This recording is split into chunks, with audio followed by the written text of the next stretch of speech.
Livro Haja Luz, Ponte para a Liberdade. Em busca da verdade.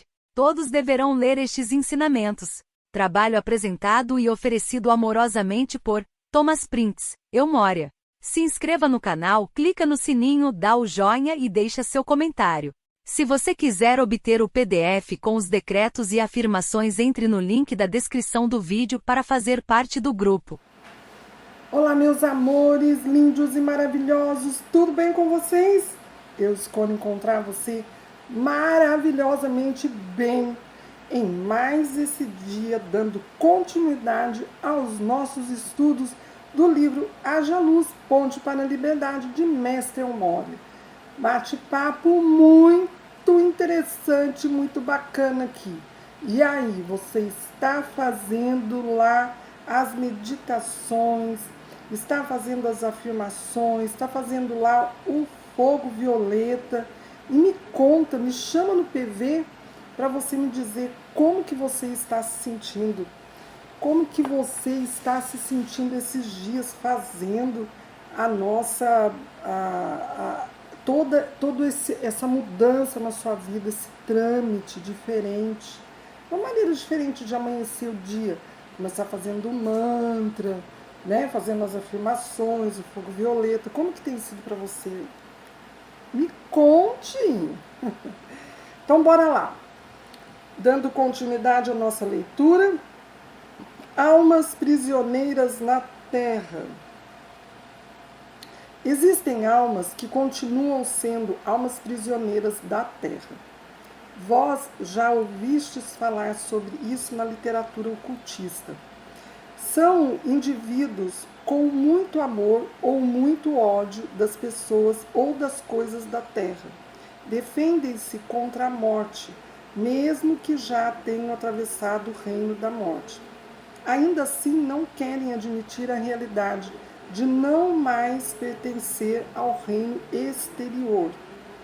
Agarram-se às coisas que mais amavam ou odiavam, vivem como vampiros da força da vida e magnetismo vivente das pessoas encarnadas.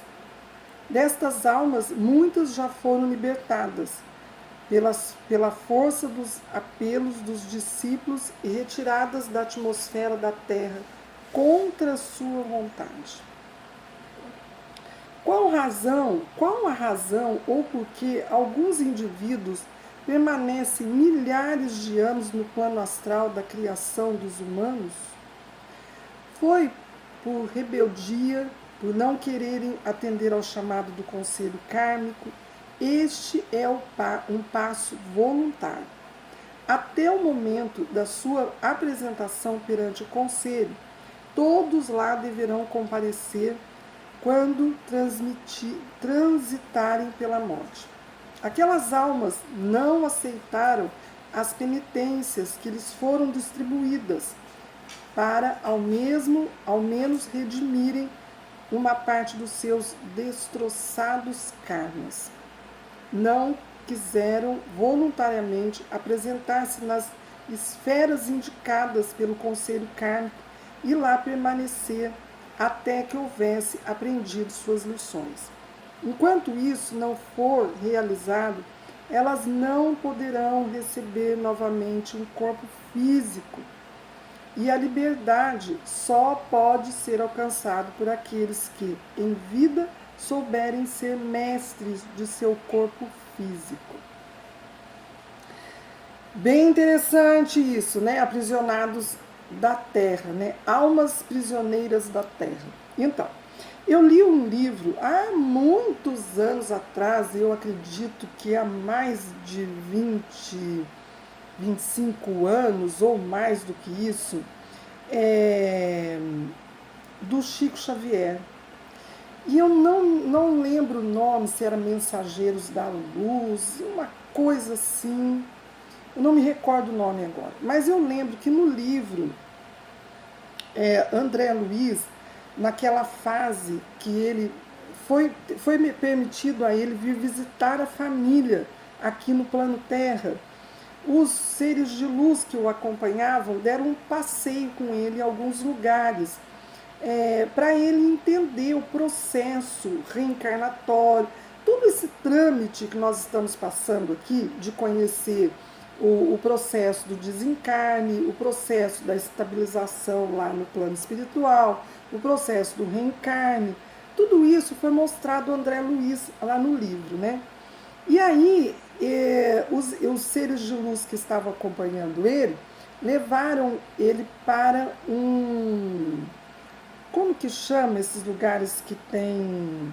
Não era museu, era uma mostra de quadros. Era uma mostra, estava tendo uma mostra, uma exposição de quadros. Aí, eles levaram em espírito, né? É óbvio, eles foram lá naquela mostra. Aí, quando eles estavam olhando os quadros, tal, aí quando chegou em um quadro, tinha uma mulher chorosa, chorosa, com uma aparência triste, ao lado do quadro. E André Luiz falou, irmão, essa pessoa tá desencarnada? Aí o ser de luz falou, sim, desencarnada.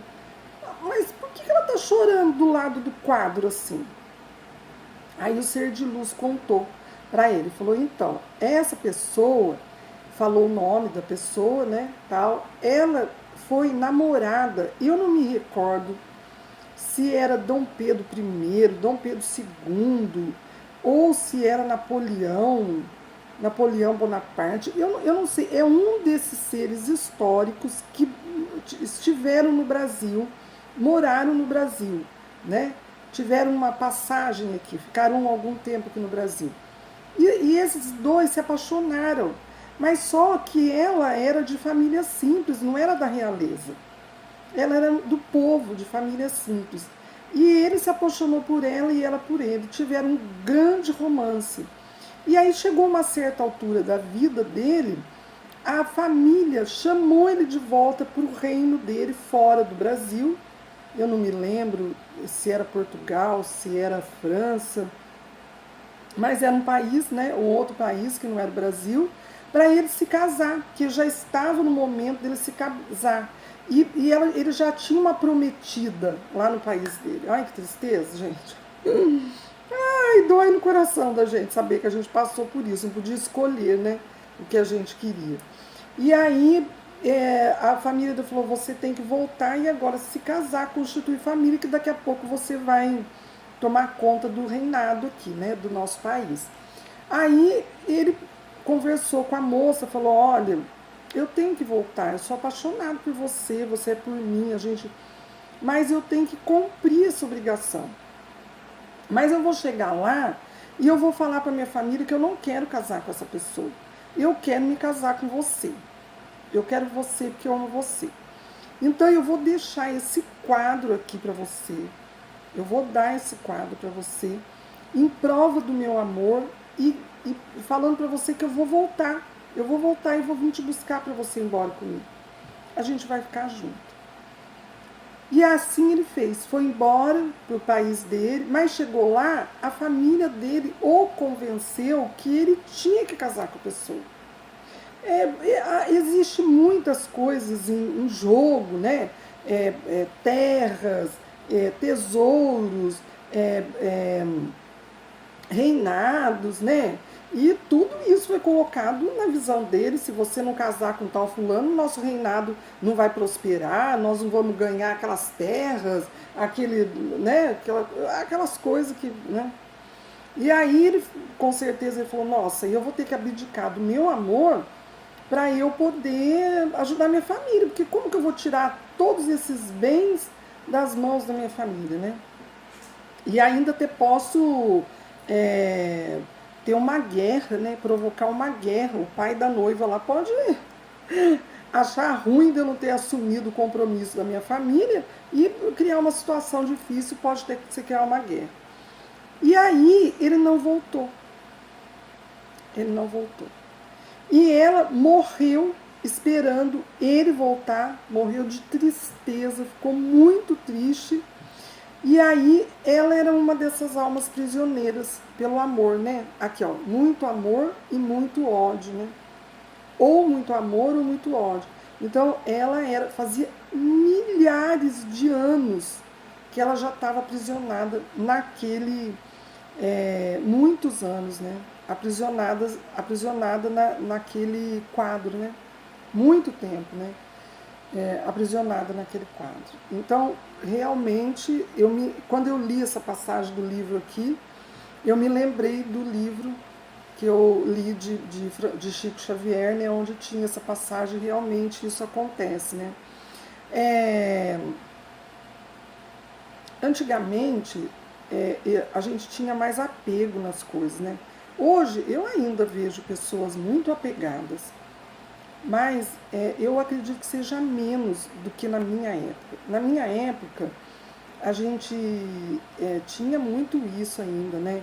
Eu falo que a geração de hoje é uma geração muito mais livre, muito mais liberta de suas ações do que a minha época. Nossa, a minha época era complicado, pessoal. Passava fogão, utensílio doméstico, guarda-roupa, mesa, cadeira, era tudo coisa maciça. E entrava em termos de testamento. Em termos de testamento. A pessoa morria, ia para testamento, que era tudo madeira maciça. Tinha aqueles relógios cuco, né? O meu avô tinha um relógio cuco de madeira maciça, que o cuco abria a portinha e saía. Quando ele faleceu, foi um fuzuê de briga, por conta de quem que ia ficar com o cuco do vô. Nossa, é umas coisas doidas, né? Então, antigamente tinha, mas hoje ainda tem pessoas muito assim, apegadas, né? Então é complicado. Prestem bem atenção no que vai fazendo. Olha lá, né, a nossa condução aqui, né, gente? É um alerta para nós, né? Isso aqui, esse estudo é um alerta para nós, né?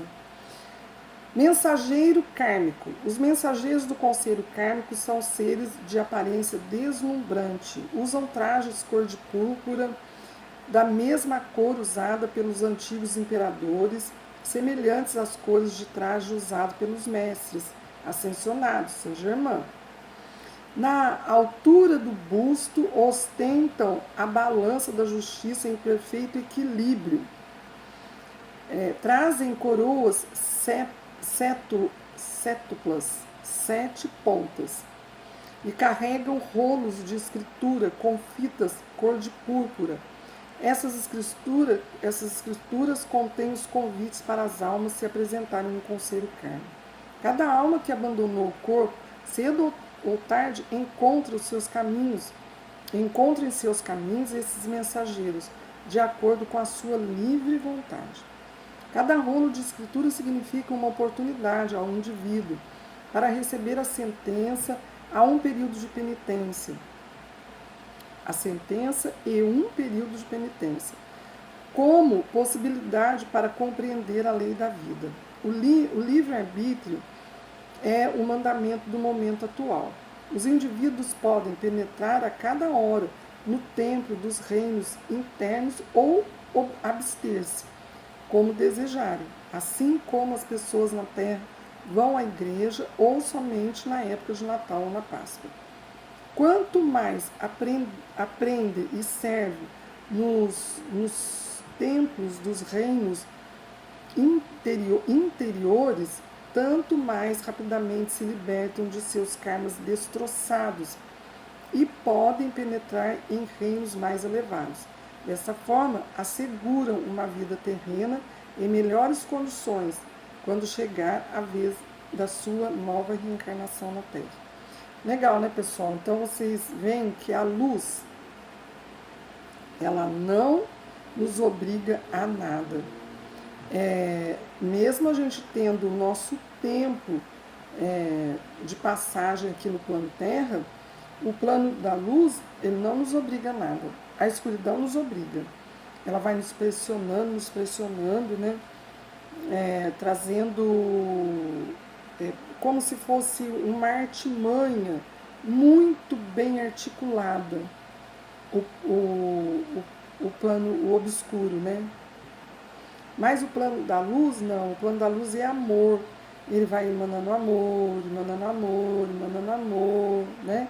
Até que a pessoa se decida a retomar a ordem divina do universo. A ordem divina do universo é o que nós estamos lendo aqui. Então, nós precisamos agora, já, nos policiarmos da nossa forma de pensamento, da nossa forma de ser, né? Da nossa forma de agir, de falar com as pessoas. Isso é muito importante. Isso é muito importante na nossa vida, a nossa forma de nos tratarmos com o outro, de apego para as coisas. É muito importante nós termos essa visão, né? E a gente entender que lá no plano espiritual, depois do nosso encarne, tem uma disciplina para se cumprir, né? Quanto mais rápido a gente cumpre essa disciplina, mais rápido a gente é levado a outros trâmites para o nosso encarne, né?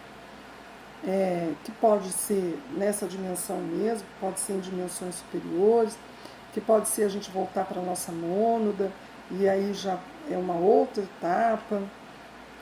Tudo pode acontecer, mas dependendo da minha boa vontade.